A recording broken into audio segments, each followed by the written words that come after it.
Hey everybody, it's Mike, and here is my do-it-yourself Flying V. It has been sitting in the closet for months, and I just didn't have an opportunity to get to it. So originally, I was going to paint it myself, and I decided that what I was going to do, and what I am going to do, is take it down to Rowyko Kustoms in Durham, North Carolina, and I'm going to have it professionally painted. And I'm going to go with candy apple red. And then once I get the paint job done, it's going to look beautiful. Stike at Rowyko does unbelievable work. Going to put it together, and I'm going to have myself a Flying V. Okay, so going to be heading down to Durham in about an hour or so. I'm sure it's going to take probably 2 or 3 months before the guitar is done, and that's because it's going to be in a queue. He has a lot of guitars that he works on and paints and finishes and stuff like that. So maybe 3 months, I'll have it back, and then we'll finish up this video. Okay? All right, you guys have a great day. Hey guys, it's Mike, and I'm going to start the work on this Flying V, where I'm going to put all of the pickups in, wire it up, bridge, saddle, and all that stuff. And I've gotten this far with it, and you can see the headstock looks great. And the paint was done by Rowyko Kustoms out of Durham, North Carolina. It is a candy apple red, and it came out spectacular. Okay, so this again was a do-it-yourself guitar. I bought it from the fret wire many months ago. It was in the closet for a while, and I just said, when I get to it, I get to it. So now I'm there.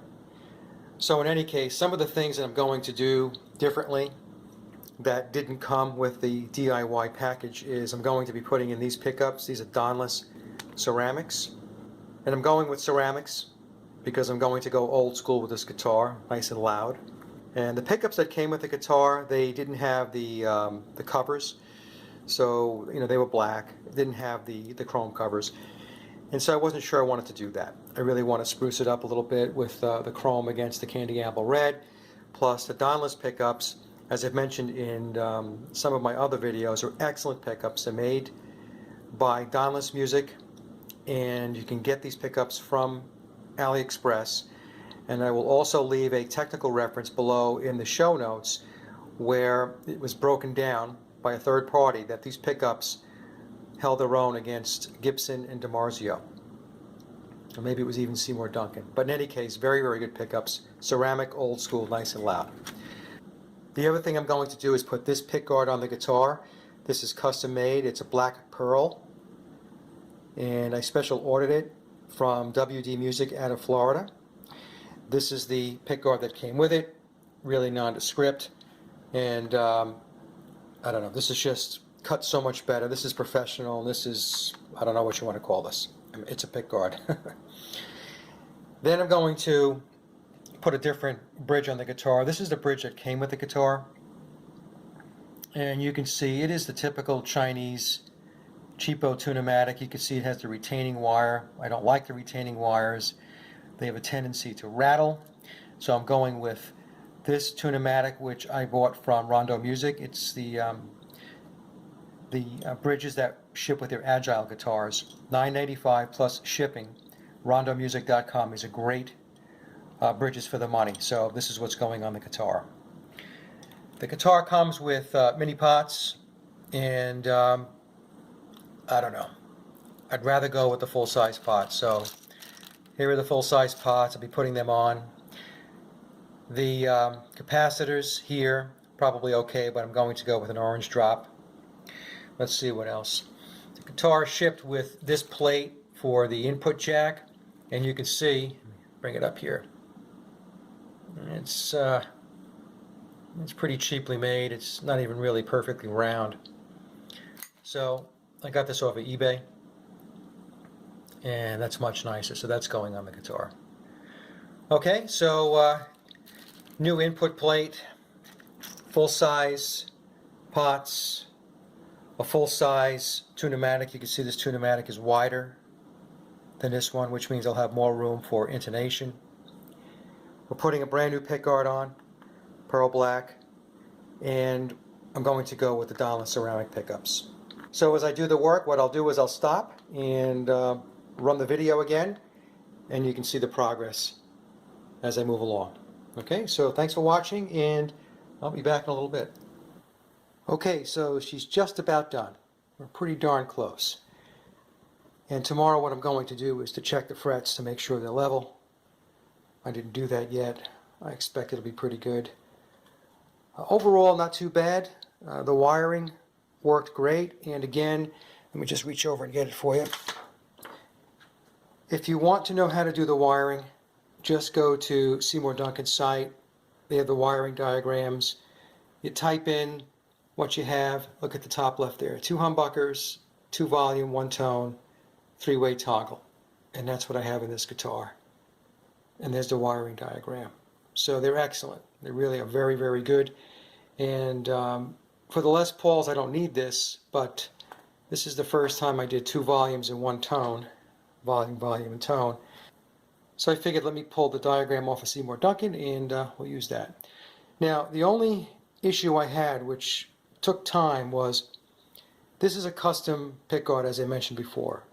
And they cut it based upon the stock pickguard that came with the guitar. Now, the stock pickguard that came with the guitar fit perfectly. I know this because before I sent it off to WD Music, what you do actually is you trace the stock pickguard, and I made sure that it was perfect.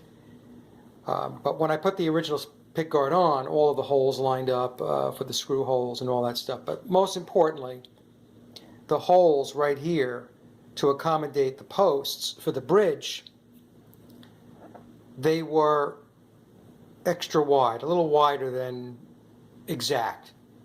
And the reason why it's a little wider than exact is because, you know, in case you need a little play to get the posts in.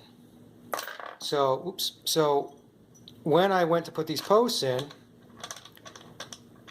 it's all fixed now. These holes, they were not big enough. And because they weren't big enough, what happened was the pickguard was sitting on top of the post anchors. See the post anchors here? So the pickguard here was sitting on top of that post anchor. So what that did was that caused the pickguard to raise a little bit, and so it had a space right here. So it didn't look good. I mean, I didn't have all this work done with the paint and everything else so that the pickguard can look like crap.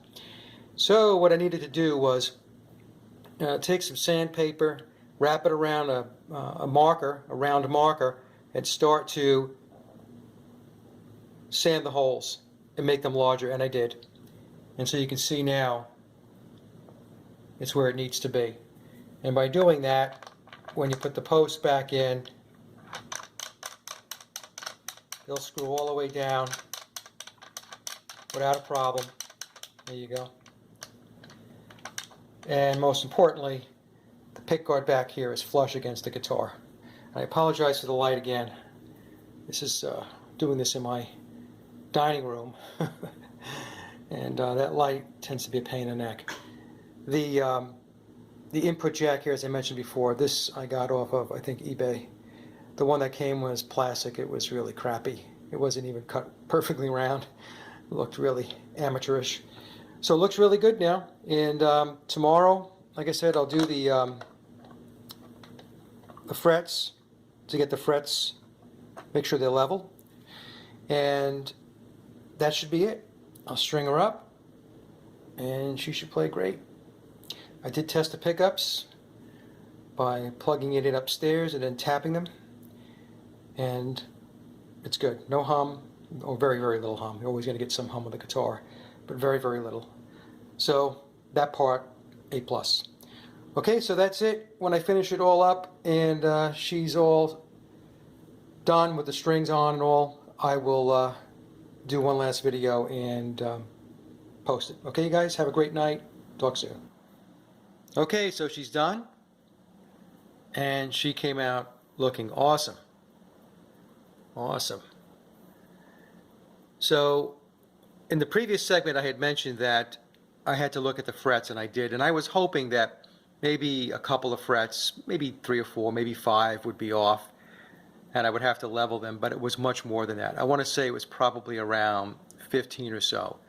And some of the frets were so high that I would have had playability issues. I would have had fretting out. So I had to do the fret work, which means leveling, recrowning, polishing. But now that the work is done, the guitar feels and plays awesome. I also had to put a new nut on the guitar. The nut that came with this DIY from the fret wire was a very cheap plastic nut. So this is a good quality bone nut, and I had to do the slotting and all that stuff, but it came out great. And like I said, she plays really well. Now, the one glitch that I had is the back or the bridge pickup cavity. Underneath this pick guard is the cavity in which the pickup sits in. It was a very, very tight squeeze. And in retrospect, what I should have done was I should have widened that cavity a little bit, especially here where the screws go. I should have widened it a little bit with my chisel. I wound up having to do that. What happened was, because I didn't do it, I just thought that, well, I can make this work. When I tried to raise the pickup in order to get the proper adjustment, pickup adjustment relative to the string, it wasn't going anywhere, which means that the fit was so tight in the cavity that the pickup itself got caught on the sides of the cavity wall, and it wouldn't budge. And when I was making this adjustment, of course, everything was put together. The strings, the bridge, everything. So which meant I had to take it all apart, and I had to do what I should have done in the beginning, which was to check that cavity to make sure I had enough room for the pickup to move and to go up and down. So now it does, and it was a little bit of a hassle, like I said, because the guitar was together, but it's all fixed now, so we're doing great. All right, so that's it. Now, the cost on this, it is not cost effective, especially when you farm out the paint. And although I've given myself the opportunity to paint some guitars, and I think I did quite well, I wanted this one to come out really well, and I wasn't going to be able to do that because I'm just not that skilled at the painting. I can do necks and headstocks and all that stuff, and it'll come out looking nice, but when you get to the whole guitar, especially with this kind of finish, which is a candy apple metallic red, I didn't want to chance it. So Rowyko Kustoms, as I mentioned, did the paint. The cost for the paint, body and neck, $400. So getting your guitar painted is not a cheap endeavor. The pick guard is custom from WD Music. That was $100. So now we're up to $500. And the guitar itself, I believe, was $145 when I bought it about a year ago. So you can see we're pushing $700, and it's going to be $700 once we factor in the pickups, which these are Donlis pickups, as I mentioned. I think these were like $35 for the pair, $10 for the Rondo Music Agile Bridge. This was the plate, $3 or $4, and I'm trying to remember now. I think that's about it. Oh, and the custom truss rod cover. That's another $15. So you're talking about probably in the area of about $700 to $725 for this particular guitar.